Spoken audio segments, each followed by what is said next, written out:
Everything you need to know if you're planning to visit Death Valley. I'm Chris, that's the Traveling Princess, and in this video, we're gonna share with you 7 things you need to know before you're visiting this biggest national park in the continental United States. We're gonna tell you about how to get here, how to get around, what to do, what to eat, and even where to stay, and of course, when to go. Because the first thing I wanna start with is a little bit about this park. You've probably heard, this is the hottest place in the world. 134 degrees Fahrenheit has been recorded here. Chris, you don't look like you're in 134 degrees Fahrenheit. You're right, we're here in December, which is the best time to come. We'll talk about that in a little bit. It's actually kind of cold here in the winter. Even though it can be the hottest place, there can be snow up on the mountains right there. In addition to being the hottest place, it's the lowest place. Badwater Basin right here, 282 feet below sea level, and it's the driest place. Some years, Death Valley only gets 2 inches of rain or less. Actually, some years they don't get any rain. Now, if you're a Star Wars fan, you're definitely gonna love Death Valley. Traveling Princess, are you a Star Wars fan? Do you love Star Wars? No! No, she doesn't love Star Wars, but if you do, there have been a lot of Star Wars scenes shot here. The scene coming into Mos Eisley was shot at Dante's View, and many scenes from The Mandalorian were shot here as well. All right, you ready to show them more of the park? Okay, we're gonna do every other scene in a different part of this national park, so you get to see it as we talk about it. Let's go!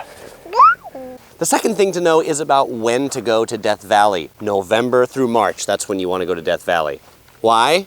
Why not in the summer? Because it's 134 degrees in the summer. That's crazy. So the high season in Death Valley is actually the low season, most places, the winter, November through March. If you come in the spring, like April time, there actually can be spring flowers. Can you believe it?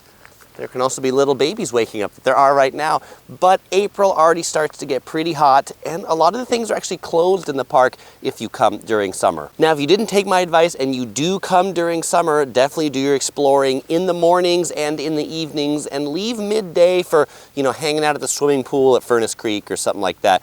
Midday in Death Valley is death. That's why they call it Death Valley. The third thing to know is about getting into Death Valley. And if you're flying to Death Valley, then the airport you'll want to go to is Las Vegas International Airport. That's the closest airport. It takes about 2.5 hours driving from Las Vegas International Airport into Death Valley. The last major town you'll hit on your way in is the town of Beatty in Nevada. If you're coming from Los Angeles, it's about a 4.5 hour drive from Los Angeles. If you're in the southern part of LA, Orange County, San Diego, you'll be coming up the Interstate 15. Last stop, Baker, big town. Definitely get gas when you get there. There's the world's tallest thermometer, and make sure you stop by Alien Fresh Jerky. It's just a really neat place where there's aliens. They're building a UFO hotel.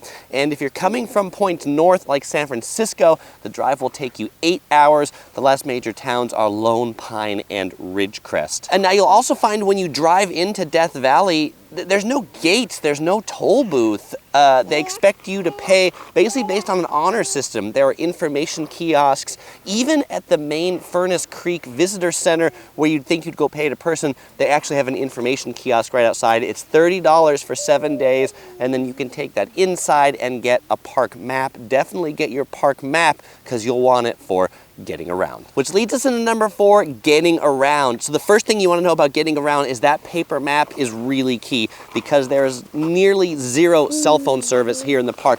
The phone companies will tease you. You might see a few bars on your phone, but they're useless because you won't actually be able to get any service. So paper map, really important. If you're using Google Maps, make sure you download the maps as offline maps, and you're definitely going to be driving around here. Most of the major roads are paved through Death Valley, though you will find dirt roads, pretty miserable dirt roads. You'll find roads only suitable for 4-wheel drive, only suitable for really experienced drivers, and that paper map will tell you all of those things. And the distances in the park, they are really quite far. The National Park Service website lists all the distances from Furnace Creek as the main hub. Furnace Creek, which is where that visitor center is, that's the main hub of the park. If you need gas, you'll get it there, but it is $6.49 a gallon for gas at Furnace Creek. Death Valley's second hub is at Stovepipe Wells. This is definitely a smaller hub than Furnace Creek, but you'll find all the basic necessities here. General store, gas station, hotel, National Park Service, visitor center, and the prices here for almost everything are cheaper than in Furnace Creek. Now, the main road that runs through Death Valley is Highway 190. It is 187 miles long, that main road through Death Valley. Just telling you could easily be driving 3 or 4 hours one direction for an attraction, 3 or 4 hours back. So make sure you plan your activities that are actually near each other. So let's talk about things to do in Death Valley. There's a lot more to do than just hiking, a great thing to do. Nature viewing, some of the best nature viewing, in addition to the nature of the dunes and the sand and everything's around here, is sunrise and sunset viewing. Something about the desert just makes for spectacular sunrises and sunsets. One of the best places to see the sunset is here at Zabriskie Point. It's a big paved parking lot, paved road that comes up to the top, and the traveling princess, when she saw it right over there, she was like, wow. In Death Valley, there's lots of really amazing natural formations. And one of the great things is you can drive and basically look at most of them from the parking lot or your car if you don't like hiking. This right here is Badwater Basin. This is probably the park's most popular attraction. This is the 282 feet below sea level where I started. And there's water in here. Why is it called Badwater Basin? Well, a surveyor came here back in the day. His donkey tried to drink the water. It was too salty. Donkey didn't like it, so it's called Badwater Basin. But you can just park your car, go down the ramp, go down this little wooden boardwalk, and walk right on the basin. No hiking involved for this spot. And yes, there's bathrooms right next to it too. Oh, and by the way, when I say the trailheads have bathrooms, I really should say toilets. They're these little kind of outhouse type toilets. There's no running water or sinks in any of these. If you are looking for running water and an actual real bathroom, you will find them in the Furnace Creek Visitor Center. And definitely be careful if you wear black here at Badwater Basin, because you're going to get a lot of salt on all your black clothes. Another really neat natural formation is the Devil's Golf Course. It's just about a 10-minute drive away from Badwater Basin, and it's called Devil's Golf Course because these crystallized salt formations actually look like you might be shooting a golf ball into it. Be careful if you walk on it. Walk on the not salt part where it's not slippery. And this feel, it just goes on forever and ever. I think that's one of the neat parts about Death Valley is just how big and how immense it is. It's like 3 million acres. I mean, it's like hours to drive from one end of the park to another. Just the expansiveness of this place is truly incredible. If you are coming to see the Devil's Golf Course, it's a dirt road down here, so make sure you got a car that you don't mind getting that dirty. Now, for one of the most scenic drives in the park, take Artist Drive. It's a 9-mile drive, and I might be going, Chris, you don't look like you're driving, you are sitting on a ledge. You're right, but to get to this ledge, it's a 9-mile drive that seems like it'd be really cool on a motorcycle or Harley. It takes you next to the mountains, you go through dips, and then when you get here, whereas here, halfway on the 9-mile drive, you get to the Artist's Palette. That mountain right behind us has like reds and greens and browns. Traveling Princess, what do you think of all those colors over there? Cool, huh? Cool.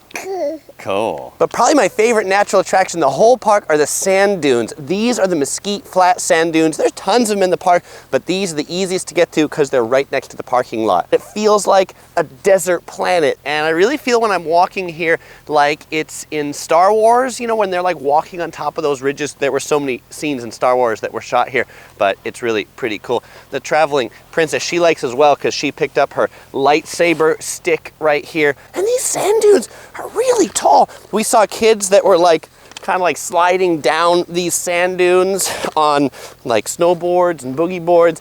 And boy, let me tell you, you get a lot of exercise when you're coming up these sand dunes. And the great news, if you get tired from running around, you can have a seat anywhere in the sand dunes. They're built-in seats. I should have brought my beach towels though. And we're gonna start with a new award category here at Yellow Productions for the Traveling Princess favorite at any destination. This one is Traveling Princess approved. All right, enough lazy people nature viewing from the car. Let's talk about hiking. So one hiking trail that really reminds me of Star Wars is the Natural Bridge Trail, where you get to hear this natural bridge. It reminds me of something out of Galaxy's Edge at Disneyland.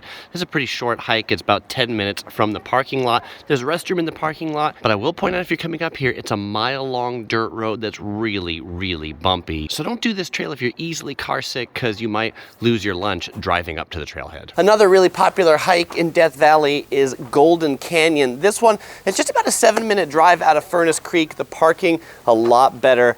It also reminds me of something from Disneyland.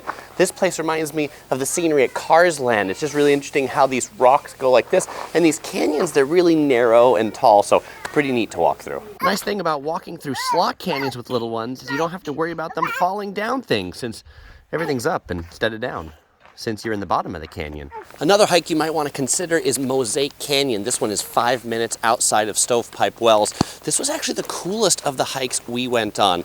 What's cool about it? Well, it's these slot canyons, and about a mile into the slot canyons, it opens up into this big area in here, and it's kind of cool just to come in through like a really narrow canyon into this big expanse in the center of the park. But those slot canyons, they're polished marble, and so make sure you bring some really good shoes with you because they can be quite slippery. And this hike goes 2 miles down.